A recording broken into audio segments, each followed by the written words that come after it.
Morning बच्चों, आज हम क्लास सेकंड में व्याकरण का पार्ट 5 पढ़ेंगे जिसका नाम है संज्ञा। तो देखिए, नामों का जो बोध कराए वह शब्द संज्ञा कहलाए, यानी जो नामों का बोध कराता है उस शब्द को हम संज्ञा कहते हैं। तो दिए गए वाक्यों को ध्यान से पढ़िए और समझिए। तो सौरभ लड्डू खा रहा है, ताजमहल आगरा में है, यह कुर्सी है, दादी बूढ़ी है।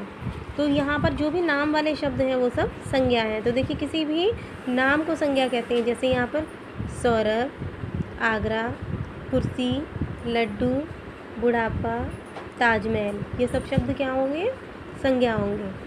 तो देखिए, संज्ञा किसे कहते हैं उसकी डेफिनेशन पढ़ते हैं। किसी व्यक्ति, वस्तु, स्थान या भाव के नाम को संज्ञा कहते हैं। जैसे मोहन, बांसुरी, कोलकाता, बूढ़ा आदि। फिर देखिए संज्ञा के भेद। तो यहाँ पर 3 भेद संज्ञा के आए, व्यक्ति, जाति और भाव बताएं। यानी यहाँ पर बोला है कि 3 भेद संज्ञा के आकर के व्यक्ति, जाति और भाव का नाम बताते हैं। यानी कि संज्ञा के 3 भेद होते हैं। नंबर 1 व्यक्तिवाचक संज्ञा, नंबर 2 जातिवाचक संज्ञा और नंबर 3 भाववाचक संज्ञा। व्यक्तिवाचक संज्ञा किसे कहते हैं? तो देखिए, जिस शब्द से किसी विशेष व्यक्ति, वस्तु, स्थान आदि के नाम का पता चले उसे हम व्यक्तिवाचक संज्ञा कहते हैं। जैसे देखिए, अमिताभ बच्चन किसी खास व्यक्ति का नाम है, इंडिया गेट किसी खास इमारत का नाम है और रामायण किसी खास पुस्तक का नाम है। यानी ये सब व्यक्तिवाचक संज्ञा हुई है।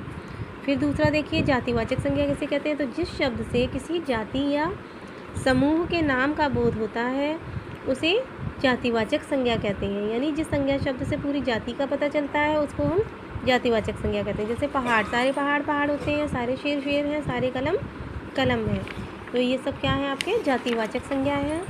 फिर आप आ जाएंगे इधर नंबर 3 पर, भाववाचक संज्ञा। तो जिस शब्द से गुण, दोष, अवस्था या भाव के नाम का पता चले उसे हम भाववाचक संज्ञा कहते हैं। जैसे देखिए, बचपन, मिठास, शत्रुता। तो ये सब क्या है? आपके भाववाचक संज्ञा शब्द हैं। फिर यहाँ पर एक्सरसाइज है। तो एक्सरसाइज में सबसे पहले दिए हैं 2 प्रश्न आपके, संज्ञा किसे कहते हैं और संज्ञा के कितने भेद होते हैं। तो ये मैंने यहाँ पर सॉल्व करके लिखे हैं। तो देखिए, संज्ञा किसे कहते हैं? किसी व्यक्ति, वस्तु, स्थान या भाव के नाम को संज्ञा कहते हैं। जैसे राम, मेज, जयपुर आदि। संज्ञा के कितने भेद होते हैं? तो संज्ञा के 3 भेद होते हैं। नंबर 1 व्यक्तिवाचक संज्ञा, नंबर 2 जातिवाचक संज्ञा और नंबर 3 भाववाचक संज्ञा। फिर आगे आ जाएंगे एक्सरसाइज में। 3 संज्ञा शब्द लिखो। यानी यहाँ पर व्यक्तियों के नाम पूछा है तो 3 व्यक्तियों के नाम लिखने हैं। तो मैंने यहाँ पर लिखा है सौरभ, अमिताभ बच्चन, राधा। स्थानों के नाम पूछा है तो इंडिया गेट, जयपुर, आगरा। नदियों के नाम पूछा है तो उसमें मैंने दिया है गंगा, यमुना, नर्मदा। फिर इसके बाद देखिए, दिए गए उचित संज्ञा शब्दों से खाली स्थान भरना है। यहाँ पर यानी ऑप्शंस दिए गए हैं जिनसे आपको इनको फिल करना है। डैश जंगल का राजा है तो यहाँ पर आएगा शेर। डैश उत्तर प्रदेश की राजधानी है तो यहाँ आएगा लखनऊ। मिठाई में डैश होती है तो मिठाई में क्या होती है? मिठास। डैश पूरब से निकलता है तो क्या निकलता है? सूर्य। फिर देखिए, वाक्य में से संज्ञा छांट कर लिखनी है आपको। तो देखिए, प्रेम किताब पढ़ता है तो यहाँ पर प्रेम जो है वो नाम है और किताब भी नाम है वस्तु का। तो प्रेम और किताब दोनों संज्ञा शब्द हैं, इनको यहाँ हम अलग लिख देंगे। अंगूरों में खटास है, अंगूर एक फल का नाम है और खटास एक इसका भाव है। तो देखिए, इन दोनों को यहाँ पर हम अलग लिख देंगे इस तरह संज्ञा शब्दों को। फिर आगे आ जाएंगे हम नंबर 3 पर। गंगा एक पवित्र नदी है तो गंगा एक नदी का नाम है और नदी भी एक नाम है। तो यहाँ इन दोनों को अपन यहाँ लिख देंगे अलग छांट करके।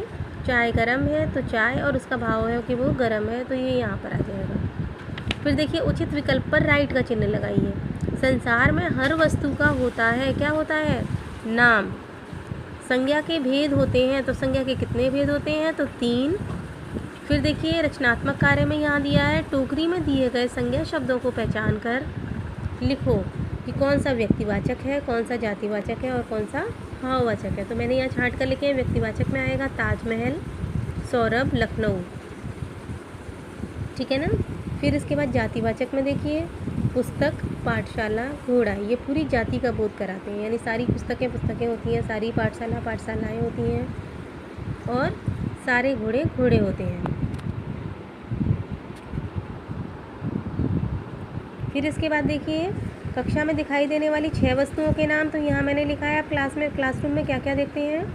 सॉरी मैंने भाववाचक संज्ञा नहीं बताया। सुंदरता, बचपन और मिठास ये भाववाचक संज्ञा में आएंगे।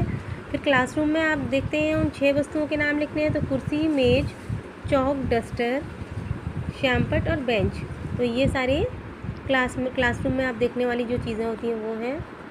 आई होप कि सबको समझ में आ गया है। इसमें करना क्या है, कॉपी में केवल ये का नंबर पर 2 प्रश्न दिए हैं जो मैंने सॉल्व करके दिए वो कर रहे हैं, ये फिलअप्स करने हैं और ये संज्ञा शब्द छांट कर लिखने हैं वो करने हैं। यानी 1, 2 और 3 ये केवल कॉपी में करना है, बाकी सब कुछ आपको बुक में फिल करना है। आई होप कि सबको समझ में आया है। Thank you.